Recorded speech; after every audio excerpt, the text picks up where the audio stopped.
Welcome to LUTV News in Focus, where we feature interesting topics on campus, in the community, and in the world of culture.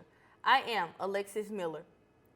She wears many hats: mom, mentor, Lamar University's Associate Director of Community Relations and Public Affairs, and most recently, cast member. Shelbe Rodriguez was a contestant on The Traitors. The show began airing on Peacock and has everyone on the edge of their seats. Shelbe is here to tell us about her experience and her life at Lamar University. Thank you for joining me today, and thank you, Shelbe, for talking to us today. Oh, thank you for having me, Alexis. So tell me all about it. Tell us all right, so you want to know the gist of The Traitors? Yeah. Okay, so listen, 20 individuals, we all come together to live in a castle in Scotland, right? So there's 10 celebrities, 10 of us working professionals, right? We're just everyday folks. But we all come together to compete for $250,000. And so, yeah, I know, it's a lot of money, right? It's a lot of money.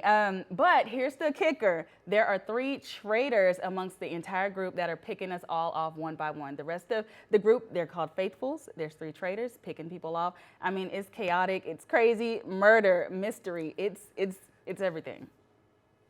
So y'all went and live in Scotland, the whole crew went and live in Scotland. What was that like for you? You know what? For me as a mom, because I'm a mom, I have a 5-year-old daughter, it was difficult. You know, on one hand, you're like, look, I got to get this money. I'm trying to build something special for me and my daughter. Like, we're about the cash, right? It's $250,000. But on the other hand, you know, it's tough to leave your child. But I went, I did it, and it was really surreal. I was there for an entire month, living with reality stars that I had grown up seeing on TV. You know, I've watched on Big Brother, Survivor, all these different individuals. And so to be living in a castle with them, yeah, mind-blowing.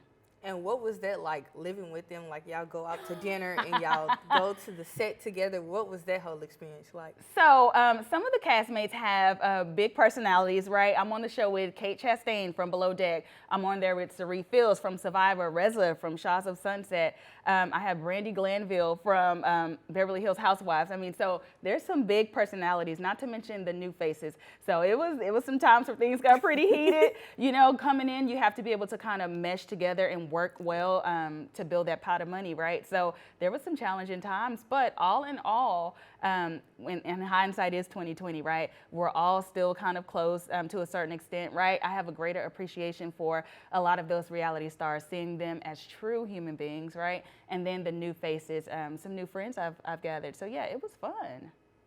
I'm sure y'all had lots of fun. What interested you in going to be casted for The Traitors? So listen, you know, sometimes life be lifing, right? Life be lifing. Yeah. And so I went through a period in 2021, I called that my year of yes, right? I was like, look, I'm never saying no to myself again, never ever. Like, I'm gonna do what scares me. I'm gonna go out and find what makes me happy. I'm gonna build a better relationship with my daughter. We're gonna do dinner every Friday. You know, I'm doing everything that I can. If there was a promotion that came up at work, I'm doing it. And so December of 2021, I saw the casting for The Traitors on Instagram, and I was like, you know, no, I'm not gonna do it. But finally, I was like, all right, I'll do it. And, you know, I was like, woo, I did that. Like, I did that. You know, I'm thinking I really did something. But the next year, I heard back from the show. They took me through the casting process, and yeah, it was just, yeah, everything happened very, very quickly. Everything moved quick. Yeah. What was your favorite memory? Because I know it was a long process. Y'all had to go through casting and filming. Yep. And what was your favorite process of the overall experience? My favorite process was the casting part of it, because we had a team of casting directors that truly, they felt like they believed in me. They're like, look, girl, you are it. You better know it and you better believe it. And so I was like, me? Out of all these people, me? I mean, listen, I'm a black woman, right? I got this big, huge afro. You know, I'm not the typical person that you would see, a big personality myself. And so I was like, are y'all sure y'all want me? But having that team say, yeah, why not you? You know what I mean? And so it kind of instilled in me, like, yeah, why not me? I'm doing it and I'm on it. And so out of thousands of individuals, to be the second black woman on the show, like, huge. That was a huge deal for you. Yeah. So without giving away the show, what was your favorite part of the show? My favorite part of the show was the missions. I'm a very physical person. I like to do physical things. Now, do I work out? No. But I like to be physical, right? The missions that we did as a team to work to build that pot up, the missions were my favorite part because it forced us to kind of like, hey, you got to settle down, girl. You over there, the big personality, you got to chill. We're building the money for the pot. So that was fun.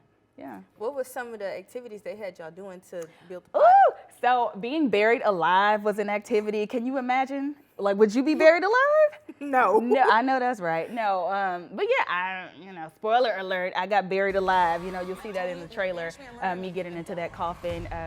They had cockroaches, rats, bugs, worms. I'm afraid of worms. So all those kinds of missions, they're physical, they're mental, they're emotional. So yeah, a lot of tears were shed.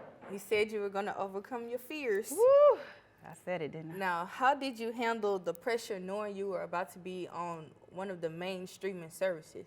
You know what? Honestly, I didn't feel the pressure. I didn't feel the pressure too much. I was like, you know what? I'm the it girl. Like, I'm that girl. I'm myself and I'm doing it and I'm working to get the money. Like, I was focusing on the money because I'm a single mom. So I was like, yeah, I'm all about the money. So whatever I have to do. And it didn't hit me until afterwards. I was like, I filmed an entire TV show that's on Peacock. It's on Bravo. It's on USA.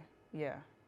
So how did you feel like when you actually seen it on the TV screen and you were like, this is it, it's here? It's still surreal. It's still surreal to sit down in my living room on my couch and turn on Peacock and I'm like, wait a minute, is that me? I'm like, oh my gosh, and to know it's there and it's just gonna stay there. Yeah, and watch it with my daughter for her to see me on that show with my fro. Oh yeah, girl. Like that's where mommy went. That's right. That's right. Now, what did your daughter have to say? She was like, oh, mommy, that's you. Yes, my daughter, you know what? I think I underestimated her understanding of this. I'm like, do you understand mommy's on TV? Do you know that? And she's like, yeah, I know. You're on Peacock. And I was like, oh, okay. So when the show came out, she was like, wait a minute, was that you? Rewind? That was you. And so my daughter is obsessed. She watches the show every night. I'll admit, she watches it every night. She's like, Mom, I see you. I see you on there. You were doing that thing and you were, in the coffin. So yeah, I'm proud. I'm a proud mama. So living in Scotland, what was that like? Not with the other celebrities, but what was it like just living in Scotland? My personal experience, cold. It is cold in Scotland. That's what they didn't tell me before they flew me out there. It's cold and it rains a lot. And so I think at one point it got to like 73 and they issued a heat advisory. People were out there in shorts and people were having a good old time out at the water. Yeah, 73 is like hot for them. It was cold the entire time, but beautiful because you have sheep running around, you have flowers, you have all the culture. So to be immersed in, I'm just a girl from Houston, Texas. So to be immersed into the culture of Scotland, Highlands, yeah, that was big for me. I enjoyed that. I'm sure you would go back, and if I had the opportunity, I would go as well. I know you would. Thank you for watching LUTV News in Focus. To see more content from LUTV News, follow us on Twitter and like us on Facebook.